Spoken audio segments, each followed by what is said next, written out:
All right, welcome back to the MartiniWorks Podcast. We kicked Alex out because he wasn't funny enough. Yeah. Again. So who do we have with us today?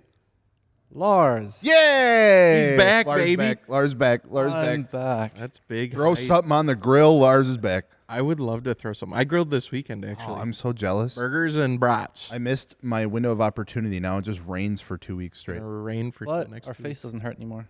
That's true. Well, hurt today. It's windy and chilly, but not too bad out. But what I wanted to get into and talk about today is the stages of being a car enthusiast. Ooh.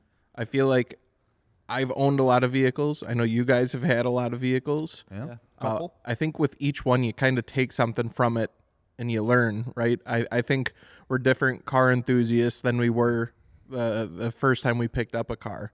Definitely. So how do you guys think that your tastes have changed since your first car? Oh boy.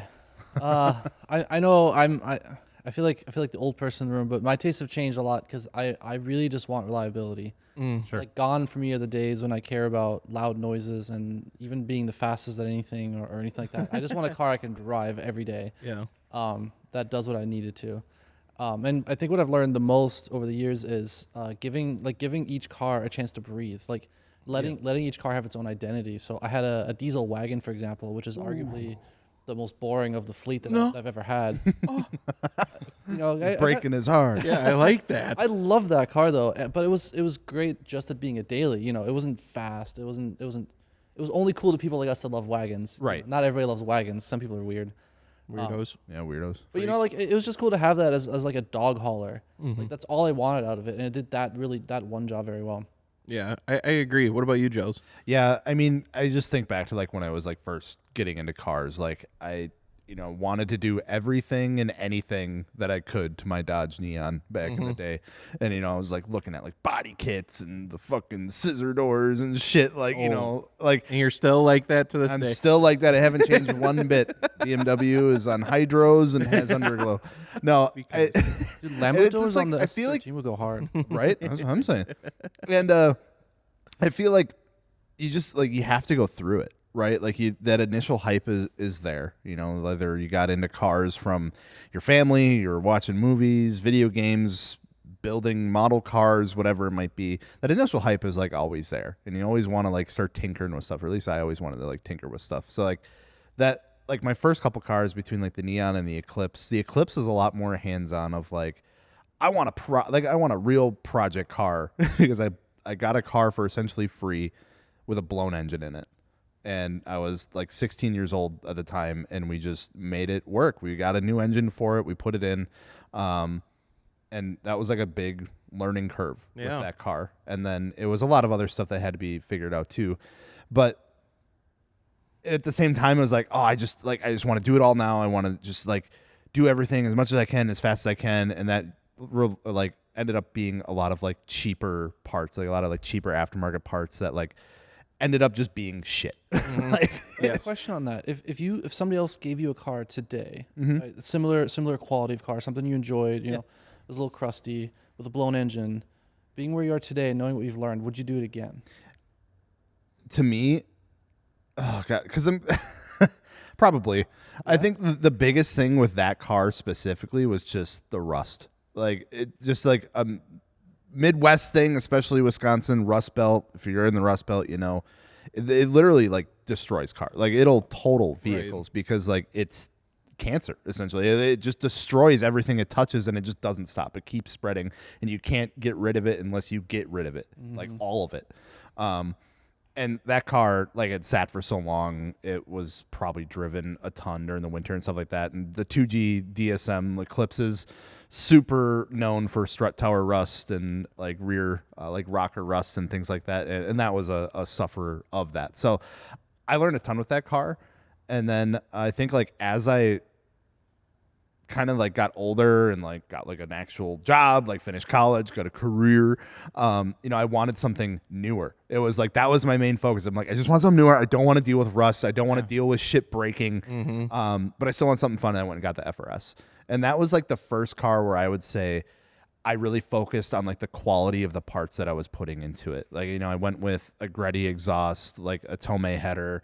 I got like the tune right away for it to like, get rid of like the torque dip. Like the carbon fiber stuff I saved up and got like, a VIS carbon like trunk lid, and I got NTO3s. Those are my first ever true aftermarket wheels that I bought. And I'm like, I don't want something like super like reppy or cheap. And I was like, NTO3s, I really like the way that those looked on there, and I love those wheels. And like that car to me was all about like the quality of the stuff that I put into it. And then I was kind of missing that like full projectness though, and that's why I went and bought the RX-8. Right. So it's like it's kind of been back and forth. Like you do something for long enough and you're like, oh man, I kind of really miss how this was, or like, oh, I just want something actually really reliable. But then like the really reliable stuff that you daily, sometimes you get a little bored with it. So you're like, I need the anxiety again. Yeah. So you go pick up another project car. That's where I'm currently at. It's like I have the BMW. It's a fantastic daily driver for me. Like it gets me anywhere I need to be. It's, it's on coils and wheels, got a nice little carbon lip spoiler on it. Good enough for me, I think the first phase that people go through is the ricer phase. I think you have 100%. You have to go through that phase, because then you realize what doesn't work, and then you can like fine tune your taste from there a little bit. Yeah, that's what I was saying. Like, you got to get it out of your system at some point, and you might as well get it out right away. Yeah, 100%. I definitely went through the racer phase, and it was bad with my like PT Cruiser and stuff. And that's what I was gonna say, is like that's kind of how I'd say my taste has changed, because when I was just getting into cars and modifying them and stuff, you don't know what's not good. You don't know what's bad or even tacky or looks cheap. You don't know. You never done it. You're experienced. You just want to do any mod you can. So you buy pretty much anything and everything that you can afford at that time. So over the years, it's progressed where now I like more specifically know what I want, and it's less of just like, oh, I'm gonna try out this weird thing. I wanna do this. And it's more like, I know I want this. I know I want this. Okay, now I'm good. I still love modifying cars. I think the personalization aspect of it, like I'm definitely one of those people that like someone says, oh, that's John. I'm like, who? And they're like, oh, he drives the black STI on Graham lights. And I'm like, oh, yeah. Like, someone by their car, right? 100%. And I love that. I love the personalization aspect of it. So I don't think I'll ever stop modifying cars. I'll always have to do something to kind of make it my own, because it's like an expression of yourself. Yeah. However, I think I have dialed it back a lot from even like when I had my ST, like I got a lot of mods and cosmetic stuff that I did to that. And it's like, if I got one again, I think I'd get more, it'd be more along the lines of like coilovers, wheels, really good tires. Yeah. And, keep it simple. Yeah. Cause you look at like, the progression, or just differences between like when you sold the ST to the Supra now, like the ST, like you said, you threw a lot of stuff at it, but the Supra was like really refined. I'm not saying like the ST wasn't refined, like ST was fucking killer, but like the Supra was like, this is my adult car, exactly. And I'm gonna do like adult things with it. Like it was still slammed on its nuts and loud and fun, but like, see, it's like now my next one, I don't want to slam it on its nuts. I don't want to have my, we're working on moving some stuff around, moving some pieces. Oh, God. So we'll see how that goes. I do think it comes full circle though, because I went through a phase with the M2, especially where it was really chill for a while, and then we put the Adro kit on there, and it was it was a little louder again. Yeah. And then we got the M5, and that's very for what it is, it's very chill. But I keep going back to the E46, and what's the next mod we keep talking about that I want to do for that thing? Big wing. Yeah, that's that all we needs talk a big about. Wing. Like a 6-foot wing, just the biggest one we can find or make. And I don't know. I find myself using that as a different kind of outlet. Because I don't drive it every day. I'm not gonna be embarrassed by it. Like it's just a goofy car to me now. Yeah, I don't think that's bad either though, and I think that's kind of how I treated the Supra 2, was like modding it, but doing it slower, not worrying about having the whole car done in a week or a month or even in the first year. It was like a couple years went by I had in the Supra, and then like I seen those like air diverters on someone else's. I was like, you know what, that's kind of cool, and I picked them up, and I did it. I had no plan or intention of it, and but over time, it's like I think you do get kind of used to it, and you're like, I kind of want to mix it up a little bit. So I think normalizing like doing your car build a little bit slower 100%. than the like influencers you see on YouTube where they upload the whole build in a day, a 10-minute video or a week or whatever it is. That's not realistic, and you don't have to mod your car. And I don't know if you'll enjoy it as much if you build it that quickly, because that's the thing, right? You do it, and no matter how many mods you do, you just get used to it. You get a little bit numb to it. Yep. So when you do it slower, it kind of like reignites that love for it. You still again. get the same amount of gratification. It's just spread over time. Yeah. It's like you kind of grow with the car. Yeah. And I think it helps you really figure out which pieces you want. Because like if you go dump 30 items into a shopping cart and you're like, all right, I'm going to throw all this on, that's a very quick decisions that you're making, and you haven't even seen how that body kit looks on the car yet, or how the wheels fit yet, or do you want the wing or do you want the air suspension? Or would you rather go like you don't even know until you put it on there. So yeah, I think doing it piece by piece is a very overlooked and underrated thing. You can think it through a lot better when you take it slow. And I think that's part of like as you get older, you get into that next phase, and like every car that you build becomes maybe a little bit more subtle, but with that, a lot more tasteful. Yes. And a lot more intentful. Like, what am I using this for? Yeah. Not just what can I do to this? Is like, what am I trying to accomplish with this car? Yeah. 100%. Yeah. So and as for vehicles themselves, I think I've said this on the podcast before, but what I've really learned is I don't need a horsepower number to enjoy the car whatsoever. Not at all. Nope. It's cool. Don't get me wrong. Like cars that make serious power and are fast, they're badass 100%. But like I've literally had just as much fun driving an S2000 that I have the Supra. And they're very different cars, different platforms. But that's why it's like, too, I think my dream car still is the Golf Harlequin. I don't mind that the thing's like 80 horsepower. I really don't care. I like how the car looks, how it makes you feel when you're in it, stuff like that. We get in those older cars a lot of times, and I don't know if it's the nostalgia or what, but there's something about being in like a car from that era, whether it's like the early 90s or early 2000s, and it's like, whoa, like this feels different, There's something special there. I can't really place it either. I don't know what it is. To me, it's like, I don't know. I keep saying things like, oh, every car's interior in 2025 looks exactly the same. And it's like, yeah, they do, because they all rely on the infotainment side of it. Yeah. It's just like they put everything into a screen. Like back then it was like, oh, we have to figure out how to put this gauge somewhere. And everyone was like constantly trying to make it as ergonomic as possible. Right. I feel like there was more that you had to like put in there. You couldn't just throw it all into one computer. It had to be displayed somewhere, and you had to have a specific thing for it, whether it was something for the radio or like an actual like gauge or instrument or whatever, and like had to be put somewhere. And I think that's why you see like so many different interiors from that time, because everyone wanted to do it their own way. Right. And You can only put a screen in a dash so many different ways. right. It can only be one shave, right? Yeah. They're kind of curving them now. But that's all it is. Yeah, they'll like come out a little bit. Yeah. But I think the horsepower callouts is a great one too, because I think that's another one of those things. Just like any other mod, you kind of go through this phase where you want more and more and more and more, and you realize, what the hell am I doing here? This is way too much. You know, like you see this a lot with like the Corvette or the muscle car guys, especially. Like you don't need 800 horsepower. No. It's cool that you can do it. What are you doing? Yeah. A lot of people can't like use that power actually, like if you're using it on the track or wherever, it's more of just like you're flaunting the number. And I'm not talking down to people that do crazy builds and build 1,000 horsepower. That's cool as shit. I'm just saying you don't need it to enjoy the vehicle. Right. Like not every car has to have it. Like Corvettes, right? Especially like when they come factory with 500-600 horsepower, you're gonna have fun with that. You get into that 800-900 horsepower range, I can't control that much horsepower. I don't know how these guys are doing it. Yeah. I mean, 600 scares me. you love running on the drag strip on the weekends, and you just need that horsepower number. More power to you. Yeah. 100%. I think like I used to have a 600cc motorcycle, and that was a lot of bike. And then a guy wanted to trade me his 1,000cc, and I remember my buddy telling me, he's like, you don't need it. It's really cool. You're not gonna need that. You can't outride that 600. And me, I was younger, so I was like, I don't give a fuck, give me that thing. It's fast.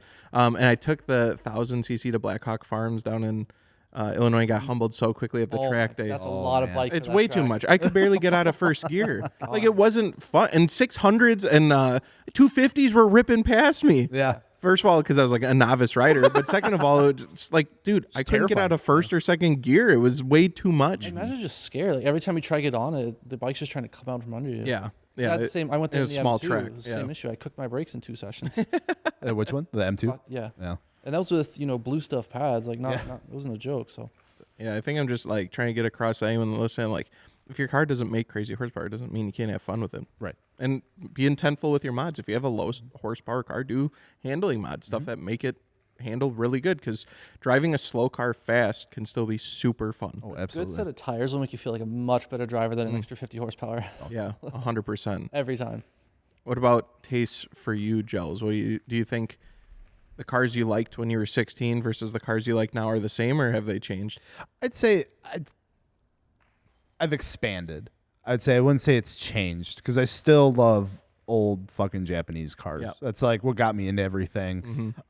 It's so funny because like I'll talk with like Maggie's dad, for instance, and he's just like, hey, you've always just loved those old fucking old tuner cars, little rockets, and I was like, yeah, I have, and I just always have. So, but back then it was like I was completely unaware of like how good some of that Euro stuff was, like even at the same time, the early 2000s and how much was out there. So it's like, getting to know you guys and like being more involved in like the community and stuff like that, like has really opened my eyes to that kind of stuff. So it's like, I never would have gotten a BMW as my daily, if that weren't the case. I probably would have went and stuck with like some unreliable car from the 90s because that's cool. That's what I like. But no, I think it's still there, but it's just like how I modify them has definitely changed and like my outlook on it. What about you, Lars? I know you've always had a passion for BMWs. Yeah, I think my tastes have changed, but they've kind of also narrowed at the same time, if that makes sense. Like I find myself shopping for very specific things. And in the same way that we're talking about modifying cars, that's kind of how I shop for cars too. And even now, the third car in our stable is a 4Runner, and we find ourselves not really using the size of it. It's like, I just want something smaller that's even better at being a daily driver, which, 4Runner is a fantastic car, SUV. And like, we were thinking like, why not get a Prius? Like that, honestly, is that not a better, daily driver? You know what I mean? I'm going to say the new Prius looks good as hell. That thing is awesome. It checks a lot of boxes for me. I'm not going to lie. Sick. It ain't a race car, but it looks good. Like lowered on wheels. Yeah. Dude, look and it up. they're comfortable as all hell to drive. Like it has every like assist in the book, and it just does it well. Yeah. So I don't know. I find myself, what I enjoy really now in cars is cars that have a specific identity. So what I as a BMW guy, for example, I think the 3 Series has lost its point. I think there's not, in the current generation, there's not really much that does better than other cars until you get into like the 340i's where you have a 4-door tuner car again. But it's basically replaced a lot of the old Japanese cars nowadays. Same thing with a lot of the American stuff. I think it's all kind of blended together. So cars like a Prius, while it's boring, right? The use case is very boring. It's very good at that specific thing, and that's what I'm really enjoying. Sure. Brent, you had the Mark IV. You're a Mark IV kid. Yeah, love Mark IVs. But now you got Genesis. Where are you at in the world? So I've also had a lot of all-wheel drive turbo cars too.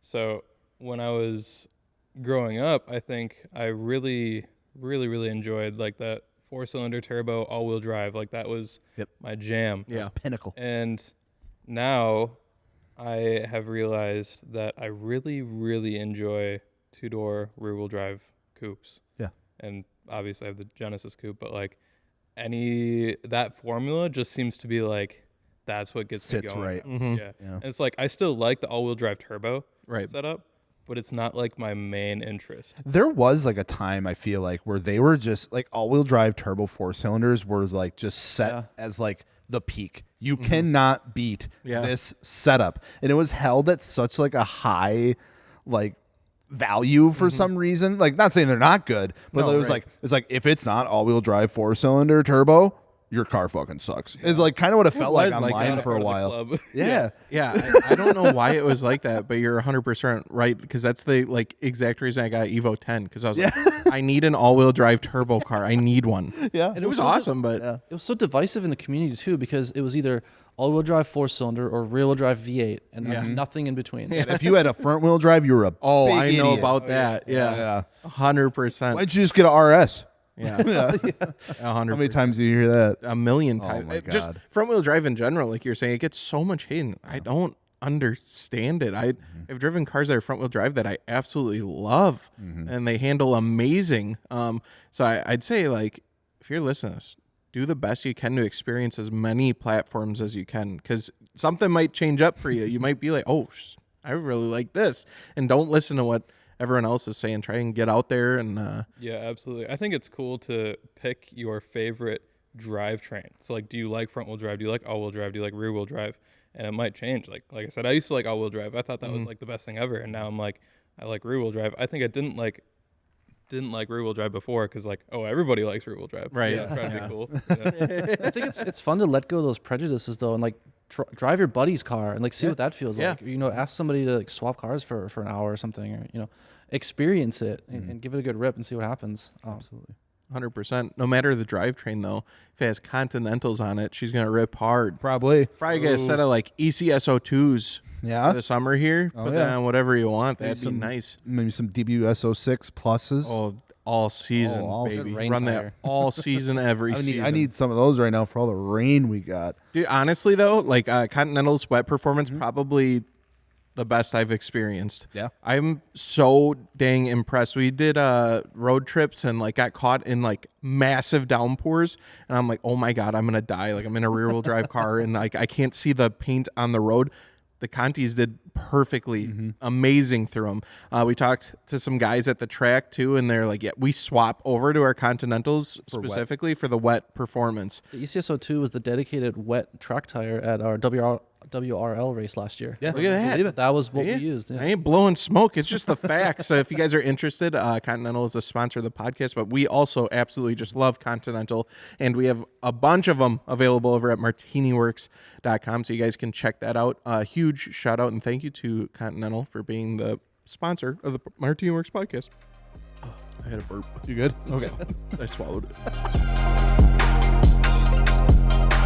Welcome back.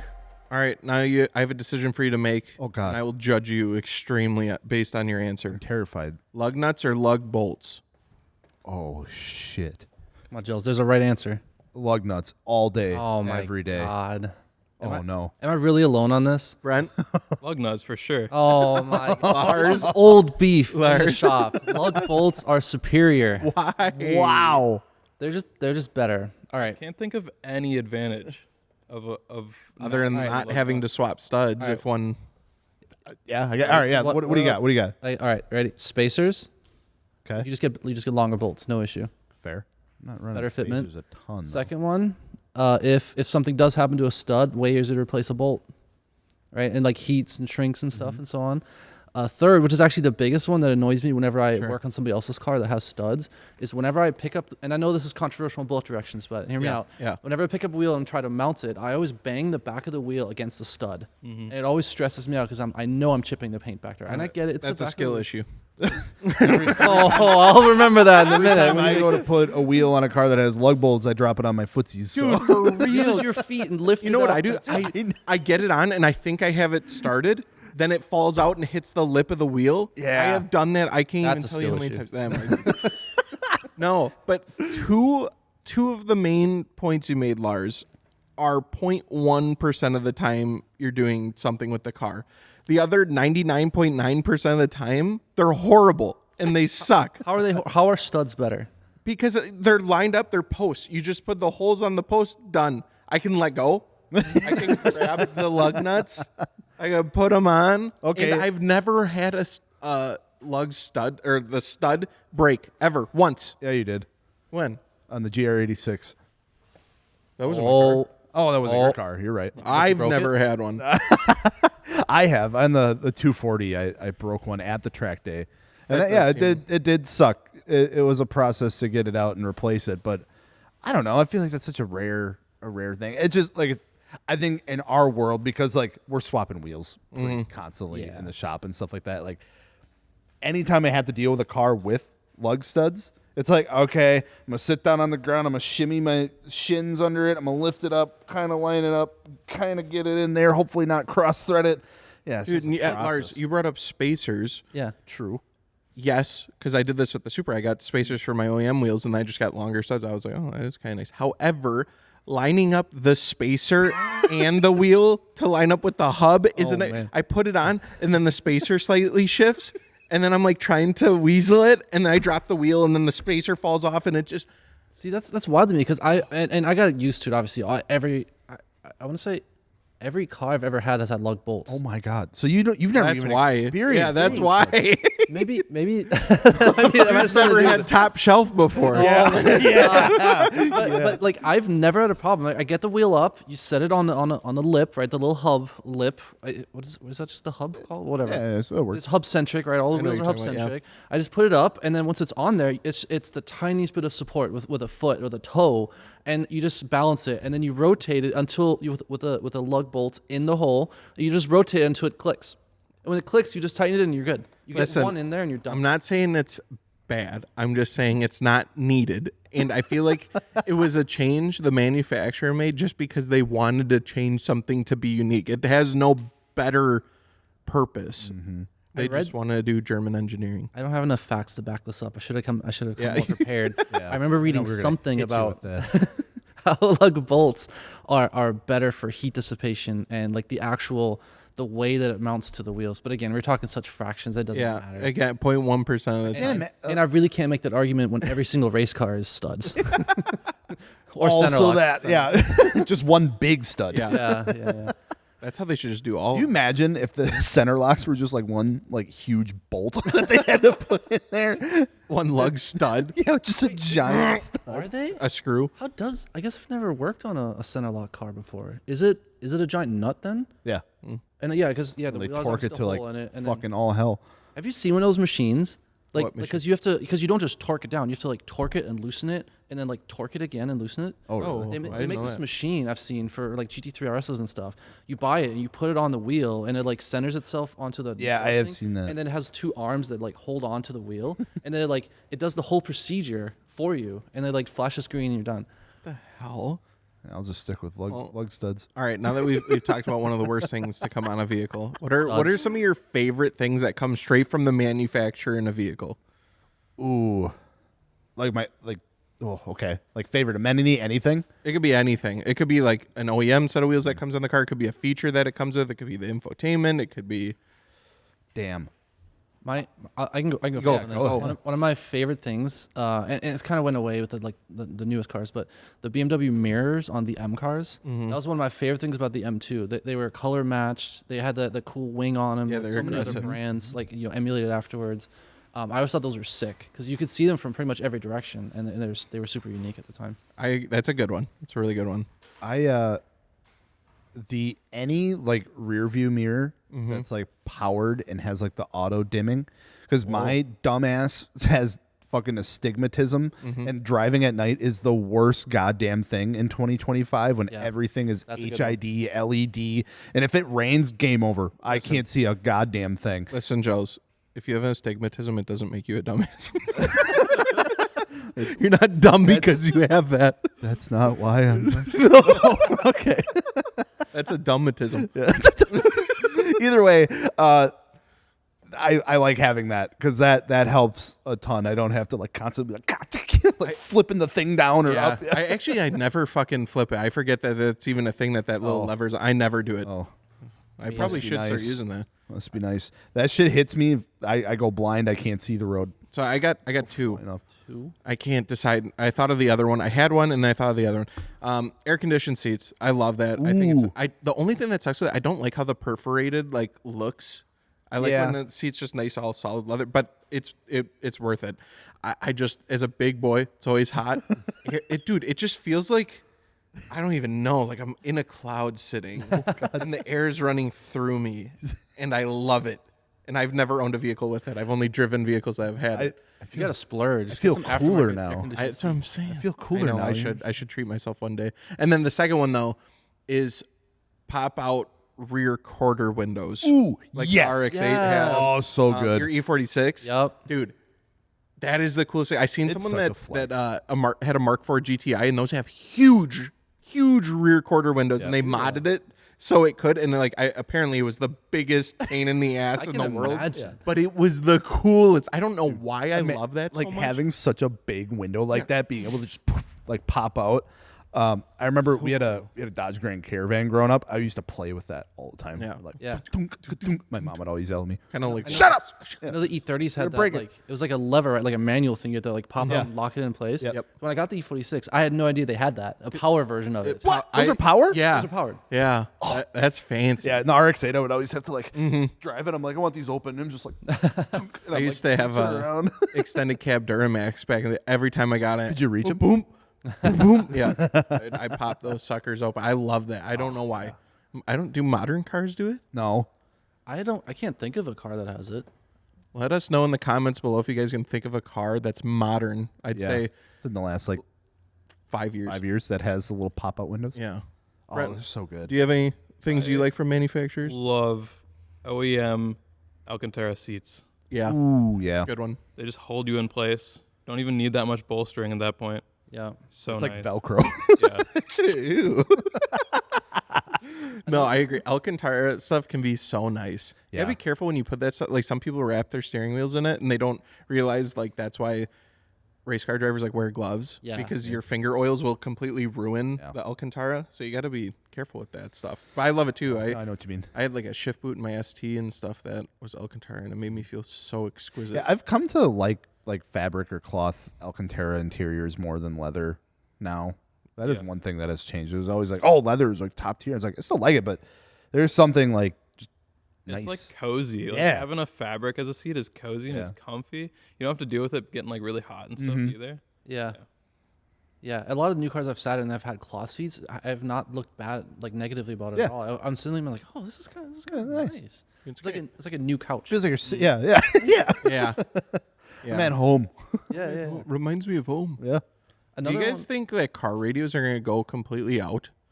Because like now, like you said, everything's so focused on the infotainment. Like I even see base models come with touchscroins now. Yeah. Like no one's swapping radios in new it's cars. a 7-inch instead of Right, the 10 yes. inch, you know, like And they always make the menu look stupid or yeah. something. Piss me off. They keep the bezel the same, obviously. They just you have like a Like the Supra, ass I border. didn't even know it was a thing, dude. The touchscreen that's on the Supra, apparently that's like an option upgrade. Oh. Because there's a small one and it looks dumb as hell. the border's probably Yeah, it looks so stupid. I mean, dude, I can't even tell you the last time I've even gotten my car that has. It didn't even have Bluetooth. I got one of those fucking transmitter things. But it's like I hate listening to the radio. It's so bad, dude. It's so bad. They're yapping. That was the second mod that we did on the E46. Was I had to check if it had a Bluetooth thing, and luckily the previous owner installed it. Oh, nice. I've never used the radio. Yeah. I love. This is right up there with the pop-out windows, the air-conditioned seats. Okay. Wireless Apple CarPlay. Wireless Apple Wireless. CarPlay is so sick. You get in the car, and boop, on. That's nice. Oh, And it is a big difference, I think. Wireless and wired. Like Yeah. you can tell yourself it's not all you want. It's a big difference. it is. Because in the Forerunner, we were just talking about that. It has wired CarPlay, and I never even bother. I don't even plug my phone in. I listen to nothing while driving now. Oh God. That may be part of why I don't like I'll it. have to check. I'll have to check if Maggie's Type R has wired. I know it has wired for sure, but it is annoying because it's like there's no good place. It's like you plug it in, and there's no good place to like really put the phone because phones are fucking massive, and now you have this wire sticking out the end of Yeah. it. So it's like it doesn't fit in like the little cubby thing. Dude, and so it's like we had to like bring it around the shifter and throw it in a cup holder. So you're losing a cup holder, then you have a cord wrapping around your shifter the whole time. Hear me out. All right. Auto manufacturers like, yo, people like to have drinks while they drive. We should put cup holders in it. Okay. People smoke cigarettes so much in their cars. We should put a dedicated spot for ashtrays. I know where you're going. Can we not normalize like a phone holder and a charging cable like integrated into the vehicle? I think manufacturers are trying. They're starting, but they suck. Like the Supra has one. Screwing it up. The Supra has one, and first of all, it doesn't charge the phone. Right. It maintains the battery. Yeah. What? Or it makes it like really hot. Yeah. when Your phone Yes. That too. But and also, like I get it. They don't want you looking at your phone. They want you to be on your phone while you're driving. Fair enough. but like it like is in like a cave in my car where I can't get to it. It's awkward to put it. If it's slightly angled, then it's not maintaining the battery even. They never fit at all, especially if you have a case on your phone. Yeah. I think they just rather, with like the CarPlay and stuff, they just rather you use the screen. But I'd like to like just get in and have it charging too. Yeah. And then they need to make the thing better. Like CarPlay gets a free pass because it's the only like workable app that does all that stuff, but it's still not good. Yeah. Like there's so much could be that so much better. improved. And I think that's where I would hope manufacturers are investing some money right now is how do you make a CarPlay level interface but better? Because again, right now with CarPlay on the M5, for example, I never use the built-in iDrive for anything other than checking like my tire pressure or something. Yeah, same thing with my Super because it's kind of the same thing as the BMW Infotainment. I don't even like the main like interface that much. Like if you use the music thing on that, I feel gross using that. And before I had an iPhone, I always used it, and it was I told myself it was just the same, right? Because I would go into my BMW app and tell it where I was going, and then it would send the directions to the car. But it was such a hassle when CarPlay is just that much better. And Android Auto fixes some of that too. That is exactly like lug bolts and lug nuts. I'm telling you. Oh my god! You start using lug nuts, you're like, damn, I was wrong this whole time. I was telling myself it was better. Speaking of that too, can we talk about why there's just like 50 different bolt patterns for cars too? Like, what the hell is the benefit of tried going looking with this like up a a little larger or smaller bolt pattern? I don't know what. Like, obviously, like smaller cars, I get, right? Smaller hubs, you don't like have the 5 room. lug, Yeah, like you don't have the room, so you go with like a 5x100 or whatever. Or back in the day, like a 4 lug. But like, why are we going with like 5x110, 5x112, 5x108? Like, where the hell do all of those come into play? I don't understand the benefit of manufacturers changing. Right, you should look that up, see if you can find some answers on why there's different bolt patterns. Like, can you imagine? Like, we could bring this world together. You know, the tariffs and stuff are dividing us. Let's bring it together. Like, trucks have a bolt pattern, SUVs have a bolt pattern, cars have a bolt pattern. And then I get there's a couple, like, one-off circumstances for, like, race cars that use, like, center lock or, you know, stuff like that, maybe hypercars, whatever, different. But the common car should just, like, let's make everything 5x114.3, call her a day. I mean, yeah, the majority of it is there. But then it's like they just throw these random ones in, and it's usually the domestic fucking manufacturer. Ford's terrible. Ford, Chevy has such a hard-on for 5x108 for some reason. Chevy with like the Cobalt 5x110. Yeah, 5x110. That I am so sorry for you Cobalt and like 3 ATR people owners. make Like, wheels for that. That's like what the crazy. I didn't even know that. Yeah, it's like so you see every like Chevy Cobalt is on shit. What? Yeah, I mean they're on not Avids. What were the other ones? I can't remember the one. There was like a very common I bought Vors. They're all on like Vors wheels. I had to buy Varstones, which I don't think they're around anymore. They're a rep wheel company, but the only reason I did was because it was the only ones willing to drill a custom bolt pattern on their wheels. Yeah, and that's what I got. That's wild because so many manufacturers custom drill them anyway. Like nowadays, at least, like ESR, most of their stuff is blanks. Right? Just drilled out to your bolt pattern.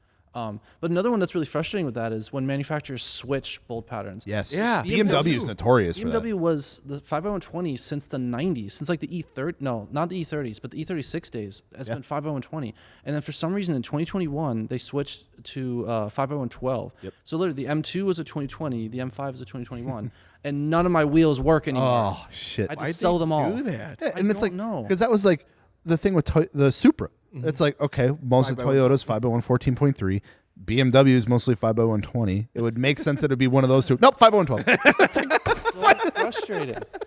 Brent, what do you got? Yeah, the only thing I'm seeing is to like limit wheel interchangeability, like between So brands. you were right. Yeah, we were talking about that in between, and I thought maybe it was because they don't, you know, brands don't like collabing with other brands if they don't have a say in it. Yeah. So I was thinking, is it just to stop dealerships and stuff from swapping wheels on because cars, like or a what? lot of like Japanese cars are 5x114, so like and multiple companies Yeah. are. So like they could swap wheels, but they don't want to swap with like the European crowd. Is that? I don't know. I don't get it. That doesn't. So bizarre. I'm not satisfied with that answer. I know. 'cause That doesn't make It's any like, sense. That tells me that there was an issue at one point of this happening enough that they decided to continue to make different bolt patterns consistently. Unless all these manufacturers just popped up so isolated in their little silos and they made up a bunch of random bolt patterns, and then now we're just looking at why there's so many. And Yeah. because everybody had the same idea. Yeah, it just was never standardized, I guess, which is Yeah. weird. It's just odd. Super weird. It's odd. I wish that one day this world will have peace and all the same bolt patterns. That would make our lives so much easier Oh my too. god. It'd make inventory so much easier. You know, and like wheel manufacturers, they would be You know what's even crazy? popping champagne. You know And, what's even crazier than all that though? BBS introduced that like unlimited program. yeah, Try yep. it. And it was like, hey, here's a wheel that will fit everything. They tried to solve it. We have this special, I'm going to call it a spacer. I know, or an adapter. Adapter. I know they don't want to call it that, Yeah. but it was essentially just an basically what it adapter. is.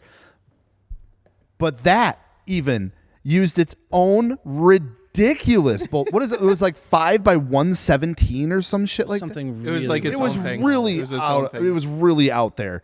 But it was like, yeah, you could get like some of their or what was the one wheel that they launched with? It was the CIR. CIR. That's what I have. So there's a CIR. You basically it's in these sizes. It'll fit, this adapter specifically, but then like depending on the vehicle, they'll send you a different size of what that adapter is, essentially to space it out to the right offset. Yeah. And it's like cool system, but like dude, when I found out that it was like a just oddball bolt pattern for that system specifically, I was like, Yeah, but you oh get my why they did it in I that get why they did it. circumstance. I get why they did it, but it was just like another thing. It's like, oh, I have a 5 by 112 car that I'm going to throw a 5 by 122 bolt pattern thing on that like you have to like bolt on with lug nuts or lug bolts, but then you use lug nuts to use it. It was a lot. It's definitely an odd system, and it threw me for a loop because I ran this on the M2 Yeah. for 2 years before, that's the last wheels that were on it. I missed that car. Sorry. That just popped in my head. But like we had the perfect use case, right? Of I was changing cars, the fitments are roughly the same. I was like, let's get another adapter, we'll throw them on the M5. And even that process, I love BBS. Like, they make, I love those wheels, but 100%. even that process was so weirdly difficult because I can't figure out how to just get that adapter. And like for anybody who's watching who hasn't seen this, it's basically a sandwich of one hub-centric ring, the adapter, and then another hub-centric ring, and the BBS wheel. Yep. And you put that all on your car, and it looks like factory, or it looks like it's supposed to. But you need that adapter to swap to get the wheels to work on another car. Right. And we still haven't figured that out. So we might still try to get them on the M5 just to prove how that works, but it's needlessly complicated. And I was really excited that BBS I was really trying to excited. Yeah, I solve was it. really excited when it like first launched and it came out, and then it's like we used it, and it was like, it still needs a little bit of work in my opinion. It's almost there. and It's a good almost idea. really I get cool what they're system. trying Yeah. to do. Yeah. Yeah, but it's not fully. It's still a little clunky. It's not all smooth. I'd like to see it worked out fully because I think it's a really cool idea. I will say, right, and to their credit, all the parts that they provide with it are Yes. top quality. Oh yeah, it is. BBS Yeah, quality. you could tell. Like calling it adapter, right? Like it is factually. an yeah, it adapter, but feels it's the it feels best. wrong calling it that. It's insane. Like they're super high quality parts, titanium lug bolts and all that stuff. Like they're incredible. Man, I liked it was cool. We were able now because we swapped Alex's BBSs onto Gretchen's Mustang yep. at Riverside. Using that system. Yep. Yeah, how are we able to do that? So Because of this. they got Do those have the same bolt pattern? Nope, they got a different adapter. Oh, they had a different adapter. Yeah, so And it you did get actually adjust the fitment too, so it fixes the offset needed to clear the Mustang and fit well. Yeah, 'Cause so- that was cool. That worked out yeah, well. because the width for it, the diameter and width, they're 20 by 11s, Yep. I think in the 20 by rear, and then 11s like for the 20 by 9s in the front. Yep. Like that fits S550 Mustangs pretty well. So like it just all came down to the offset then. Right. So the only downside with that, you don't get a ton of concavity out of it. Correct. Because they're Yeah, made, all the wheels are they're kind of the made same. to a super high offset, like a plus like 55. So you can fit that adapter. So you can fit the adapter to like whatever and space it out. Yeah. So the fitment ends up good, Yeah. like really good because just can got a flat wheel. fine-tune it. Yeah, you just got a It's flatter kinda design, flat. which is the trade off of it. You can't I have. still think they look good. Yeah. But yeah, that was really cool because then it showed the benefit of that. It's like, yeah, you just got, instead of buying new wheels, you just buy, it's like, oh, I have this one car, I went to another car, wheel size relatively the same. You can still take them. It can be a completely different brand, different bolt pattern, and still be able to have them work without having to go buy new BBSs, which I haven't super checked. cheap. Have they added more wheels to that program? I know they were talking Or is it about still it. the CIR? I honestly don't know. I'd be curious. Yeah. Also, I know that was the plan. It was to like have like a couple different models. So yeah, super interesting system. I'd like to see where it comes in the next like year or two. yeah.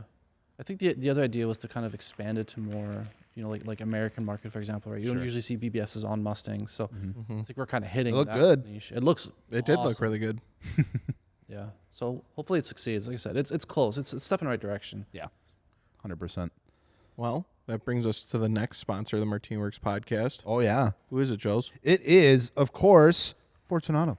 Let's Fortune go. Auto, you've heard it before. You're going to hear it again right now. We've been running them for a long, long time, even before we got to know the team over there, even before we kind of started all of this way at the beginning. And it's been proven time and time again with how we use our suspension and these coilovers specifically that they are just some of the best quality coilovers that you can get for the money.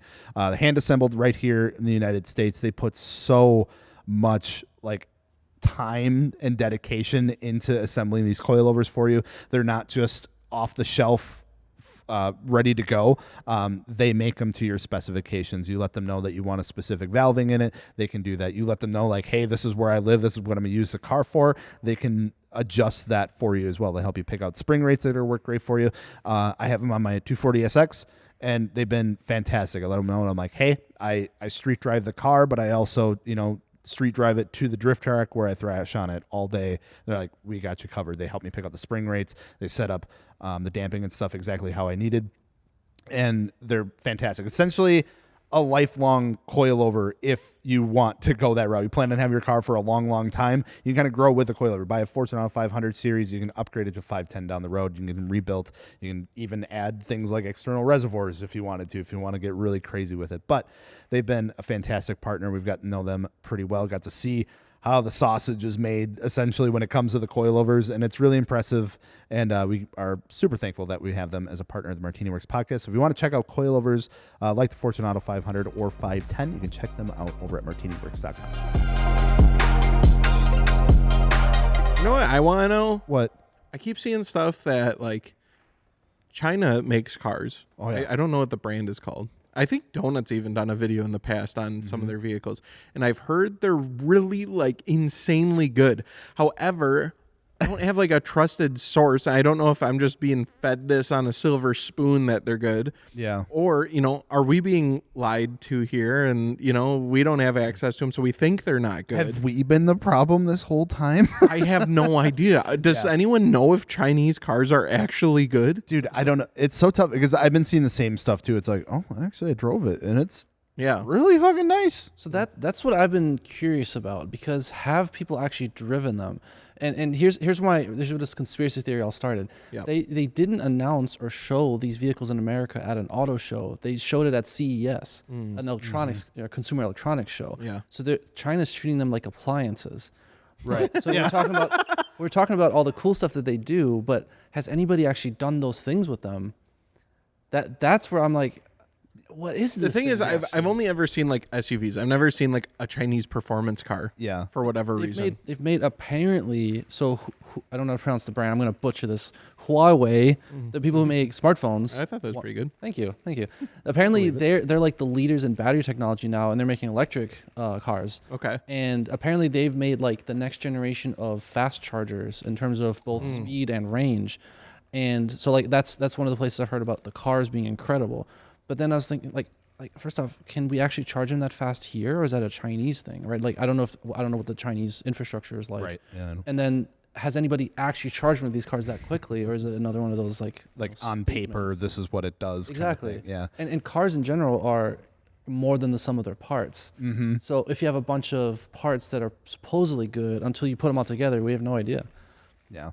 And that's the thing too. It's like a lot of people are like, oh yeah, they have some good stuff, but they're also showing like cars that look like a direct copy of like a Honda or like a Nissan or something like that, and it's like replica car. Oh almost. God, no, I don't want Your that. car's a rep. Your whole car's a rep. I don't want rep cars. You only real cars. Only rep original cars. Yeah, rep cars. Oh my God. Rep cars, rep tars. That's going to be a conversation someday. I 100% think it is. If somehow we ever allow them over here. It'd be wild to see knockoff freaking Mustangs and knockoff Evo. Yeah, knockoff.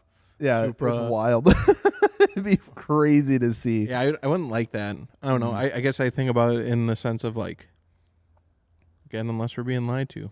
Yeah. America's got the best jets, baby. We fucking cook everybody. That is true. On the jets. And true. like China has some fighter jets and they're in the air. Yeah. But America's, one or two of them. they're wild. So I like to think that that's why like maybe some of our auto manufacturing. But then again, I don't even like that made domestic cars. So Yeah. That's I like where the it gets Japanese stuff. Yeah. I don't know. And some Euro stuff. Euros have been really good too. Mm-hmm. It's also blended though, so I'm really intrigued. Like I guess I would love to get my hands on one of these Chinese cars just to see what they're actually. Yeah, I would too. I would love to unbiasedly like either tell you guys that it's junk or it's amazing. Yeah. Because I have no idea. But I don't even think that's a thing. Like even for people in our position, like we've never been approached by a Chinese car company and say, "Hey, Well, it's drive 'cause a they- car for a week." I think they know it's like, okay, well, there no time soon are we going to get them over there. They should let us Well, mod them. I wonder what's stopping them. Like why aren't they here yet? Government. Tariff. Oh, I suppose that'll hurt. Yeah.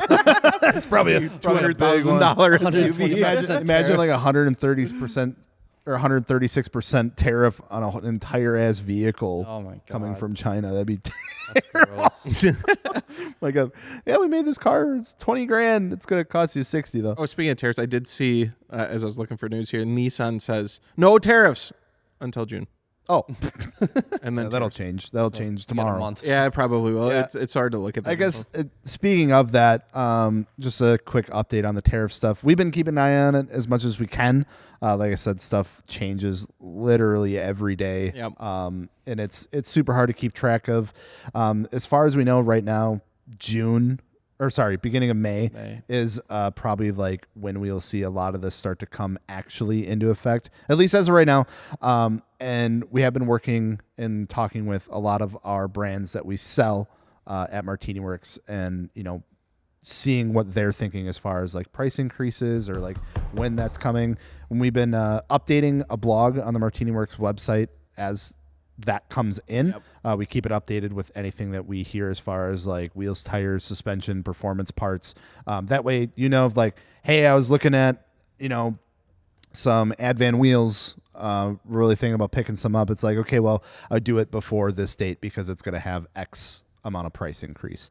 So we just trying to be open and honest to you guys and just know that that's not in our control as much as we'd love to keep, those prices where they're at. This is coming directly from the people that get us those products. So just keep an eye on it. If you're ever interested in what the latest update is on there, we are keeping that updated as much as possible as we find stuff out. So if you ever have any questions on it, you can check it out there. And I would recommend checking it out even if you think you're not buying a Chinese wheel. Take a look at what we have out there because some of these wheels are made where you may not expect them, and it's not a knock at all in their quality or in any way, but it's the world we live in today. Yeah, it's everything. Like we've heard from, Adhan, we've heard from Work, Advan, Raise. all affecting across everybody. all across the world. Literally everything essentially that's coming in will be affected. Yeah, one of the first ones we got was Volk. Yeah. of all Yeah, companies. it's like Japanese And brand, yeah. there's a pause on that one, but yeah, that's Because it could be anything. even, if the wheels are made in Japan, they have to get the material from somewhere. Yeah. Exactly. And Well, it's like a big one is like Taiwan. We're close with a couple brands that have their wheels made in Taiwan, and it's like, yeah, it's free from like the Chinese like main tariff, but it's like, what's stopping China, who maybe supplies Taiwan with a bunch of material, to say, okay, well, to make up for the costs that we're losing, we're gonna raise your material costs. Aluminum's so you going are up also like hit. crazy, and- It's just a whirlwind of stuff. now that's changing I got constantly. a question. I don't know how this would go. Yeah. Do you think the used car market's gonna go fucking insane if these tariffs, everything stays the way it is, and because if new vehicles go up, now there's a much higher demand for used vehicles because everyone that was going to buy a new vehicle is like, well, I'm not paying fucking Yeah, I'll just- $900,000 for a Z. I would think so. I think would they definitely have think to. so. It's Oh, the man. Same way as during COVID or right after COVID, right? Like at the end of it when the supply chain was interrupted, it had nothing to do with anything else other than you couldn't get a new car, so everybody went to buy used cars. Made them the Basically, bubble I, go I, demand. I could definitely see that as a real possibility. Dang, so everything just I won't be able to afford anything in my life. I know. What do I do? Where do I get the money from? Why they get to play with all the prices, but my money just stayed the same? Yeah, that's a That ain't very fair point. Change my money. I have an apology to make. Oh, good. Last owe me week, money. Oh. I sat at this very table in this spot, and I made fun of the vacuum sucky suck car. Big time. Big fan downforce, but not really downforce car. And then I saw a video of it ripping. Like literally right after, I was like, God. Because like leading up to us filming that episode of the podcast, all I saw, literally the only thing I saw about this car was it drove up onto a thing, it turned upside down, it turned back, and then it like drove 2 inches, and then it like. You thought it was like made to do that. I literally thought it was made to do that. They're like, we just want to make it so it Sucky. drive upside down 2 inches. And I'm like, that's stupid. No, that thing fucking rips. And I apologize because holy It's got to pull some G's, dude. Dude, yeah, it's insane. The amount of G's that it can pull in the corners. And I think like Top Gear, they did like a thing with it, or they had it on like the Top Gear track. Yep. And like, dude, seeing that thing go through the corners like it was doesn't seem physically possible. Like, it looks like it's defying physics. It didn't look like it slowed down. It looked like it kind of sped up. Yeah. What's crazy, too, is, like, all that air, obviously, that it's, like, pulling itself down has to go somewhere. So it's, like, throwing up. It's got, like, a roost. It's, like, got a rooster tail, like, coming out the back of it. It looks like a fucking, like, jet ski, like, going through this. It's crazy. The crazy thing, the tech behind that is insane. And I was over there. I was listening to the podcast. I was biting my lip, punching the air. I was like, Gels, you're not giving this thing the respect it deserves. But, you know, the technology is insane. Because, like, if you've ever looked at any modern like hypercar, like, or even like a McLaren, like a 720S from the front, and you see all the swoopy angles and stuff, and it's like, obviously there's a lot of purpose behind that, right? But really it's the same as any other car. It's you get air past the car as quickly as possible. You look at one of these fan cars, and they're like the fans are pointed at the wings in a certain way, and like the floors are shaped a certain way to funnel air to where the fan picks it up. Like it's insane. It's literally sucking air from all four corners under the car to create the same level of downforce or the same style of downforce as like an F1 car is in the current generation. Yeah. So the tech is bonkers, and people have been trying to make it work for many, many, many years. Well, and they finally have. And it sounds like they have kind of been able to make it work, but then it's like every form of motorsport's like, no, we're not allowing that banned. It's always gotten weird really quickly, and I think it's too good. Yeah. I think it literally is too good of a technology that they're like, this is just going to change everything too much. Yeah. If everyone has it, then... But I don't know. It was one of those things where I just don't think they were ready for that big of a change, because they knew that like every single team was going to try to integrate it in some way. There's got to be something there, because like other goofy things in the car world that we don't associate with powerful or fast or even performance have also been banned in sports like Formula One. Yeah. And I'll give you a funny example. The CVT transmission really was banned in F1. It was too good. It was too good. Too good. I thought CVTs were trash. No, if you make them reliable, they're perfect, because you have maximum horsepower and torque all the time. Yeah, because it never shifts. Yeah. That's it. What the heck? Yeah, it's weird. You heard it here first. CVTs are the what are F1 cars just going to be the same for the rest of time? Like, if it's the future, I don't know, let every team have it and duke it out, figure it out. There's some other wacky shit going on in F1 cars nowadays. Yeah. I don't know if we're getting that nerdy on here. Do it, yeah. So one of the weird things they do, for example, is they separate the turbo from the engine, and the fan, like the impeller and the turbo itself, are separated by a giant effect, like a little like mini drive shaft. Oh. So like they spool it up on one end of the engine, and the actual air gets sucked in on the other. Weird. To keep it away from the heat. Yeah. Okay. Are so tiny. Yeah. So things like that are happening. Obviously, there's the electronic stuff going on, the DRS systems and so on. Yeah. So I wonder if that's going to become a thing, by the way. What's that? DRS on street cars. What's DRS? Basically like the boost button, isn't it? The spoiler opens up so air can flow through it. So the GT3 RS has it now. And I've been asked... Everybody who's reviewed one of these things on Instagram, like not on like a company page, but like on a personal page, I keep asking this question. I cannot get an answer. Do you get improved fuel economy if you open DRS? I would think. You have to. But why won't they say that? I don't know. Because, technically you're creating less drag. It's by literally a opening drag it up. reduction system. Yeah. Oh, yeah. So I would think if you're cruising in the highway and you press your DRS button in your brand new Porsche GT3 RS, I would hope you go from 16 miles per gallon to like 17. I would think, At right? least. I feel But they're it'd not- be more than I that. mean, But they're not Yeah. claiming that. I don't Looking know at how, anybody like, with one to roof test racks- it. Oh, Roof racks on vehicles can like decrease your fuel mileage pretty drastically. well, and it's so like I know when you had the M2 with the Adra wing, it's like anytime you would drive it a long yeah. distance, like you it was adjustable. Yep. So like you'd put it completely flat because it made a good amount of difference at highway speed for fuel Yeah. economy. Yeah. how That's much did you save by doing that? It was like 3-4 miles per gallon. Really? Yeah, it was massive. On the way to Vegas, it probably cost me like $100 in gas. So it was, Because you had the wing tilted a little Go check further. your wing on your next road trip. You might be fucking yourself. I kept a 10 mil wrench in my car for that purpose ever since then. I love that. Lars is the active arrow. He's like reaching out the window, like shit. He take a little bit, but he got it. Crank her up. It's one of those weird things you don't think about. Surprised until you do just it. didn't take the blade off. Fuck it. I thought about it on the way to Gatlinburg a couple of years. Oh my god. Yeah. Well, Alex had to on the M4. They wouldn't when let him they run a wouldn't wing. have it. Yeah. That was hilarious. Blast It looks restriction. so silly. They thought the mounts at Grid Life Tech. They thought the mounts would be an aerodynamic advantage. Like, no. I don't think so. It's like a basically stock M4 running against like these mean, just hey- crazy like Mark V Supras and stuff. Yeah. The STI people, they put those like stabs in the wings. Yeah. I think it did help them, honestly. I'm He's gonna onto report something. him. I'm gonna get him banned from racing. That's right. Oh my god. So Joes, That's Yeah. wild. the internet wants to hear, is the sucky suck car cool? Is it cool? Yeah. Yeah, I'd say it's cool. I would like Settled. You take back what you said. I take back what I said. Like I said, I base it off of literally the like 30-second clip of it doing the fucking circus act of driving. What's up wrong the- with that? Nothing. It was just I thought that's all it was intended to do. To be and I fair- didn't realize it packed a wild punch and could get down. I've been following this car for a while, and I also thought the whole turny upside downy thing was really lame.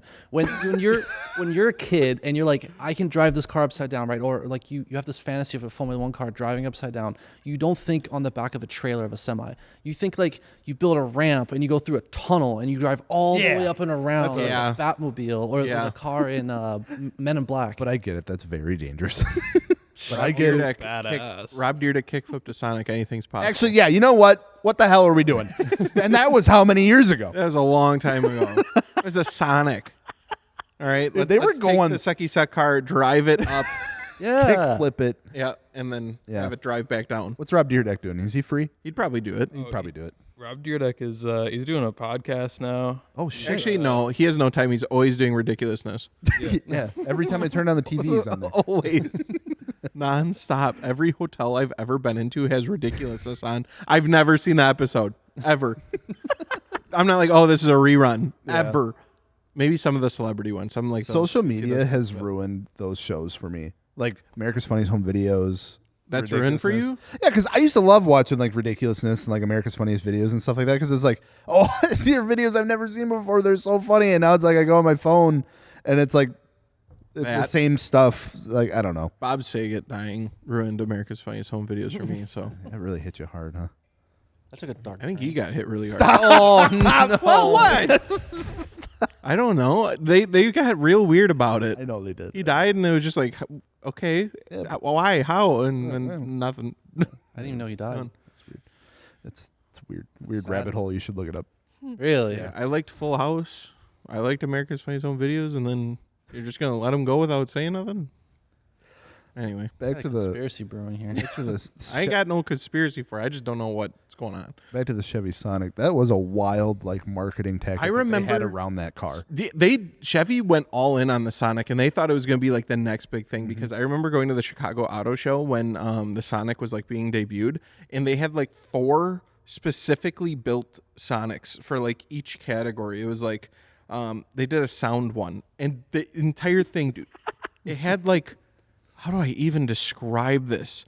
2 gigantic turbines in the hatch, and around the turbines were speakers, and then 2 giant speakers in the middle, and that was like the sound one. It was this whole sound card. And then they had a Audio or like yeah, okay. like bass, you know, like shit, yeah, okay. and that was in display at the booth. And then they had like a track one, and that one actually looked really sick. And even then, I was like, dude, I might get a Sonic. Like these things are badass. Damn. Then the Sonic came out, and it's like the most boring daily commuter course. car ever. course. See, that's what I think's gonna happen with Chinese cars. Maybe. That exact experience you just described. I mean, it could be. I don't know. I don't know. I've just never seen Chinese supercar. It's true. That's a good point. Why isn't there Chinese supercar? That's what everybody does when they want to do like an they wanna exhibition showcase car. Yeah, they want to go like all out. They want to show like this is what we can do. This is what we're capable of. Yeah, like why aren't Chinese, like why aren't they in races? Yeah. Interesting. Weird. There's a Chinese Grand Prix, so it's not like they're Do completely. they just hate cars? Are they like, man, we don't fuck with that. I don't know. I don't know. We have trains. Do they though? I'd assume. How do they get around over there? I don't know. Never been. There's a lot. I'm realizing we don't know a lot about China. This is the most American conversation. Well, It's true. I haven't been taught. Yeah, You're not someone- teaching me this stuff. I'm asking questions. No one's giving me answers. Everyone's like, wait a minute, I don't know. Yeah, I ask questions. They're like, shut up. You're arrogant. I'm like, I'm asking questions. But then I think all those like more isolated countries, I suppose. Not that China's like that isolated, but I mean like Russia made a bunch of quirky cars back in the day. Yeah. And Yeah. those obviously never got anywhere. So Oh, maybe, they're still there. They got 500,000 kilometers on them. They're still kicking. maybe that's what China has been doing all this time, and we're just blissfully unaware or just completely ignorant of it. Yeah. It could be. Yeah, I mean, Canada's not producing nothing. Well, Why did Canada just catch us straight? Because I was like, I'm thinking of like areas that don't make cars. And it's like, why not? yeah. Why isn't Canada start producing hypercars? That'd be rad. That would be It'd be very nice. I mean, speaking of that, I know Alex isn't here to speak on it, but he got to go out to the New York Auto Show and see the whole like Genesis Magma That was pretty racing wild. hypercar. Yeah, That thing looked crazy. I think it's sick. Like, there's a lot of hype around that thing. It looked really cool, and it's cool to see Genesis or Hyundai, I guess, stepping into that realm. Because I remember a few months ago we were talking about how they introduced like the Magma line or whatever. Like, what the fuck does that mean? They kind of came out swinging with that one. I'm not gonna lie. I think Yeah. it's a cool idea, and I love that they're separating Genesis and making it this other brand, and even by calling it this Magma thing, which I don't know a lot about it yet, but it gives it its own spin-off, so they're not just making a Genesis Type N, Yeah, So they're but further it's so separating it's themselves. funny though, because it's like you have Hyundai who then made the Genesis brand to be like their luxury thing, and then Genesis was like, oh, we want to make a performance brand, and it's like No, it's its own thing. now Magma's gonna come out with a specific There's line. layers to this shit. What's funny to me, Hyundai like an onion. Yeah, what's funny, one of the funny things about this whole thing is how they keep like subtly copying old BMW stuff. Right, so it's BMW has M, Hyundai made N, yeah, and now it's Magma. yeah. Didn't some BMW designers go to Hyundai? There was like there was All a the guys- bunch of like it was like Audi, BMW. Wasn't there some Porsche? A lot of the guys in stuff charge too? of BMW M head up like the development portion of the Hyundai cars. Yeah, it's someone all was good like stuff. a lot of like interior stuff. I thought too. There was like an interior designer that something went over Yeah, there. that sounds right. Yeah. Hyundai might be a sleeping giant. Honestly, like I said, I see their They're stuff. really getting into racing. Yeah, which is cool. They have 'Cause the best TCR car right now. The Veloster, no, not the Veloster, the Sonata N. Yeah, those are- Sonata N. Those are pretty Yeah. crazy. Damn, They won last year's championship, and I'm pretty sure they're leading it right now again. So they're good they're cars. doing some crazy stuff. I think they're doing good in rally too. That's Really? right. Yes, they have Yeah. been. Yeah. Mm-hmm. Huh. They've been dominant there, actually, haven't they? For a couple years now. Why is no one talking about this? Why is No one, everyone 'cause sleeping no on one Hyundai? watches rally for whatever reason. I'm gonna go to a rally event in person. You're gonna get hit. That's fine. Yeah, don't get hit. That's how you. Hide behind a tree. That's how you have fun. That's what those big guys tree, do. though. You got to go run in the middle of the road, and then when the car's just about to hit, you got to dive out of the way. That's how living. you do rally. They're You have- living. And you have to fix their cars. If they break down in front Yeah, of you you, gotta have help to 'em. help them fix. Yeah, flip the car back over. They're living like Larry. Larry. Larry, living like Larry. SpongeBob. Anyone? No. Oh, I thought you were saying like Larry Chen. Oh, probably. Oh, Larry the Lobster. I know him too. He's a lifeguard. Does Larry the Lobster run in rally races? Good. He does everything. He probably would. Anyways, I think that brings us to our final sponsor of the MartiniWorks podcast, Melco Automotive. We got them on the website at MartiniWorks. Make sure to check it out, they have some phenomenal detailing stuff, whether you need stuff like for your at-home car wash setup and you want some like soaps and things like that, or if you just are like looking for a car show pack out, or like I need to wipe my car down at the gas station or any of that, they have some phenomenal like spray waxes and things like that we've been using. We really, really like their the tire dressing. Yes. It is phenomenal. It's really good. Yeah. Some of the best I've ever used, honestly. The OTG, like quick detailer, waterless wash, whatever you want to call it, has been phenomenal as well. Yeah. We carry pretty much a case of that everywhere we go And now. the glass cleaner. Is glass cleaner good too? I haven't got a my chance to God. try that. It's really good. Oh, shit. So if you guys don't believe us, just give it a shot. Pick up one and just try it. And if you hate it, let us know. But I'm not worried about it. You're gonna love it. Smells really good too. So if you guys are interested, you can check out all the Melco automotive stuff. We even made like packages, so it makes it easy. So like if you just want to get rags and detailer and glass cleaner and stuff all in one, we have a package for that. Or if you do want to get it individually, you can do that too. So head on over to MartiniWorks.com. Check out Melco, and a huge thank you to them for being a sponsor of the MartiniWorks podcast. You guys have anything else? No, thanks, Lars. Yeah, thanks for Appreciate you having coming me. in. I love being here. Yeah, you're way funnier than Alex. Right, you got anything? No. All right, he's gonna go drive the Hyundai. Okay. He's gonna go rip her, do some rally. Yeah. All right. Okay. Bye.